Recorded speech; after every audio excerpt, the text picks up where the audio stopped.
Hello, everybody. This is Joseph Holbrook. I'm going to talk today about populism in Latin America. This is around week 9 of our introduction to Latin American history.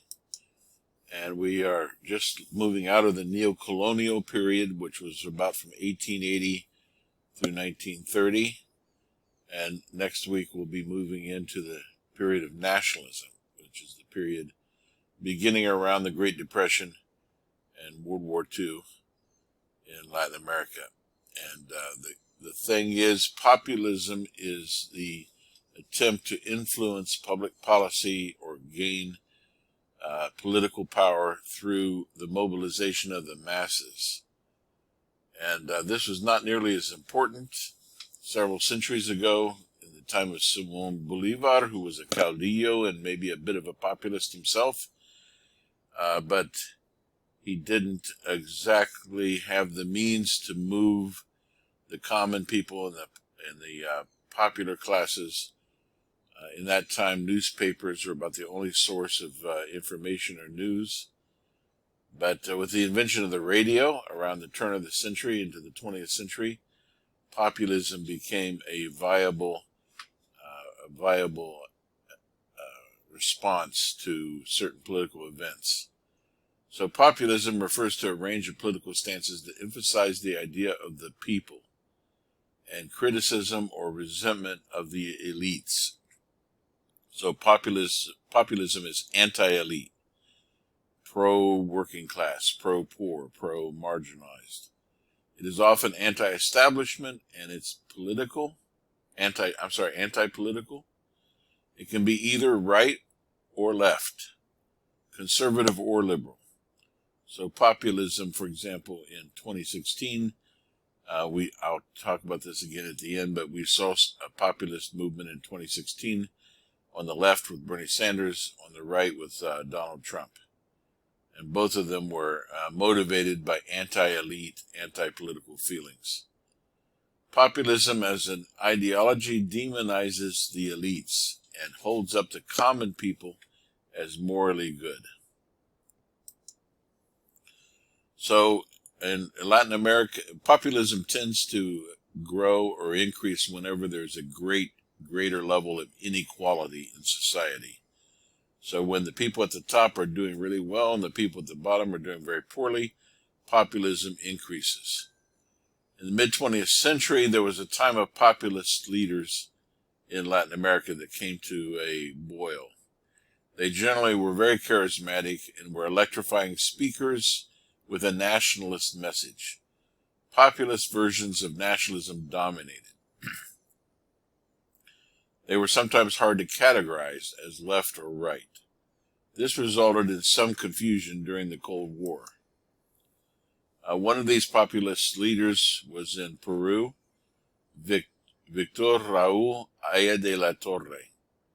1932, he ran for president. He emphasized nationalist issues. For one thing, he emphasized the value of Indo-America instead of Latin America, which is European-centered. Indo-America would be more indigenous. He was anti-imperialist, and he opposed foreign extraction of the nation's wealth and resources. Aya de la Torre founded the Alianza Popular Revolucionaria Americana, otherwise known as ARPA. That means Popular Revolutionary American Alliance. He ran for president in 1932, 1962, and 1980, but was never successfully elected as president. And let me go down here and find his picture, and here is his picture. Aya de la Torre. Anti-imperialist and national populist. This is Jose Maria Velasco Ibarra. And he was the president of Ecuador at least 5 times. He took the self-bestowed title of national personification.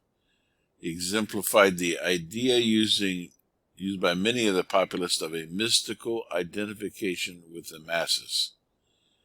From 1930s to the 1960s, he was elected 5 times as president of Ecuador, always from a slightly different position on the left-right spectrum. And usually, when he became president, the army would expel him before the end of his term.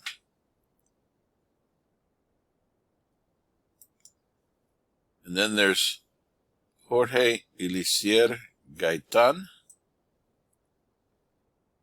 He was a Colombian populist. He was perhaps the most fiery orator of them all, although like Peru's Aya de la Torre, he never successfully was elected president. He was a man of color, a mestizo. He was a lawyer. He was investigating, he was the lawyer in charge of investigating a massacre a massacre that took place on Colombia's coast of a banana company when its workers were protesting. This story is told in Gabriel Garcia Marquez's book 100 Years of Solitude. Tells the story about this banana massacre. Gaitan was assassinated in 1948. He triggered one of the greatest urban riots ever to occur in Latin America, called the Bogotazo. It was an upheaval that shattered the Colombian capital. It took 2,000 lives, and it etched itself into the mind of every Colombian living at that time.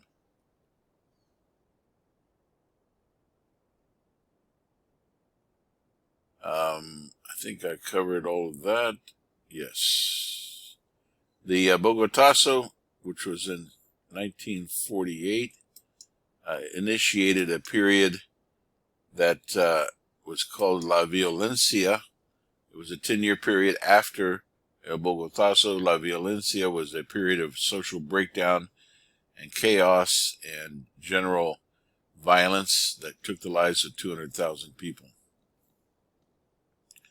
Then we have Lázaro Cárdenas, who was president of Mexico.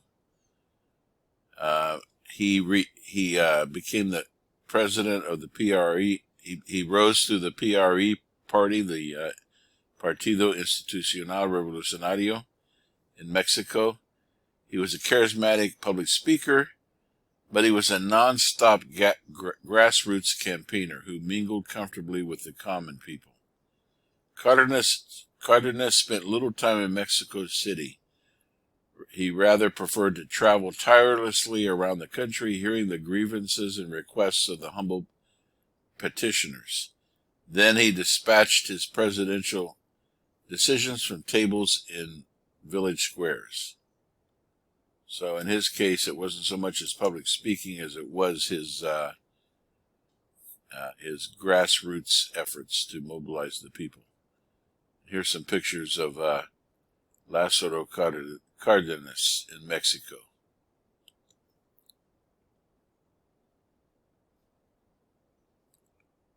And this picture is of Getulio Vargas. Now that makes me want to go get a cigar and light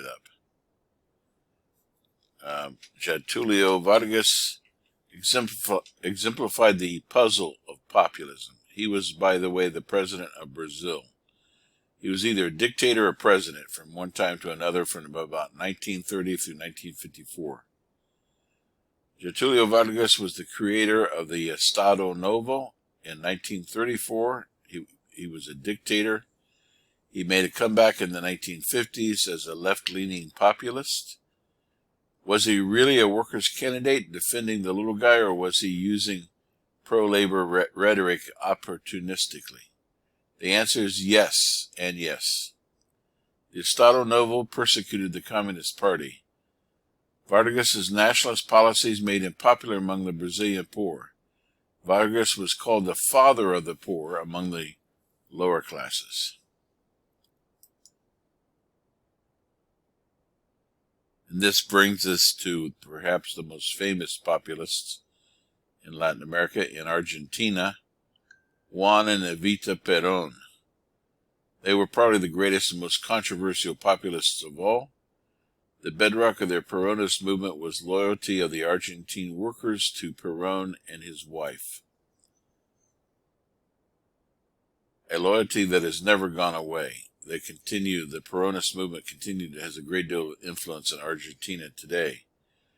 The Peróns won this loyalty by raising the workers' standard of living. Like Vargas, Perón had a famous smile on which people projected their own hopes and dreams. The Peróns espoused a political third position. That is, they attempted to present it as not on the left nor on the right. But their movement eventually split into left-right lines. Nearly impossible to avoid that left-right dynamic these days.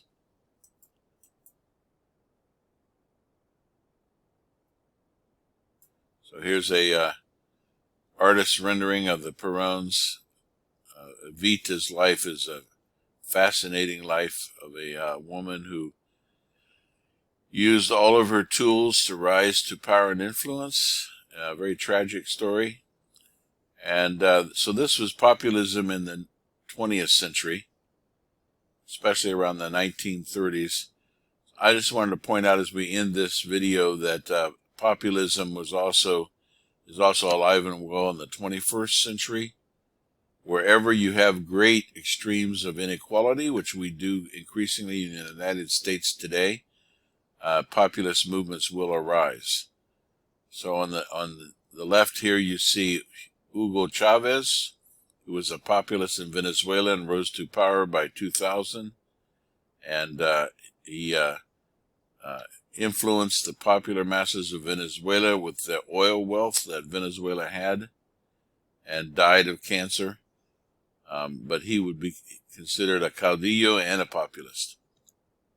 Then in the center you have Bernie Sanders, who led a populist movement within the Democratic Party in 2016 that came very close to capturing the nomination for the Democratic Party to the presidency, and he ran again in 2020 unsuccessfully.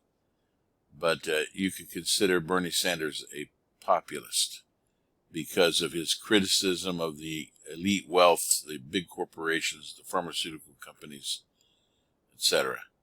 Then you have Donald Trump on the right, who also has presented himself as a populist to the Republican Party. It can be argued about to what extent he followed through on his populist promises in 2016, but he certainly has found the pulse of the forgotten working class people in the United States and has been able to mobilize them effectively as a populist. When I say mobilize them effectively, I mean in support for him. So that is populism in Latin America and also increasingly in the United States. One person, a friend of mine that I went to school with, who I think he was from Mexico or Peru. I can't remember which friend it was exactly, but he pointed out to me that now we're starting to have populism in the United States as the United States becomes more and more of a Latin American nation. That is, having extreme inequality of wealth, a very small 1% elite upper class that dominates society. We're starting to, in a shrinking middle class. In some ways, that is the Latin Americanization of the United States. I'm not pointing at immigration. I'm talking about our economic structure. Okay, so that's all we got for today, and we will continue next week with nationalism. Thank you very much for your kind attention. Talk soon. Bye.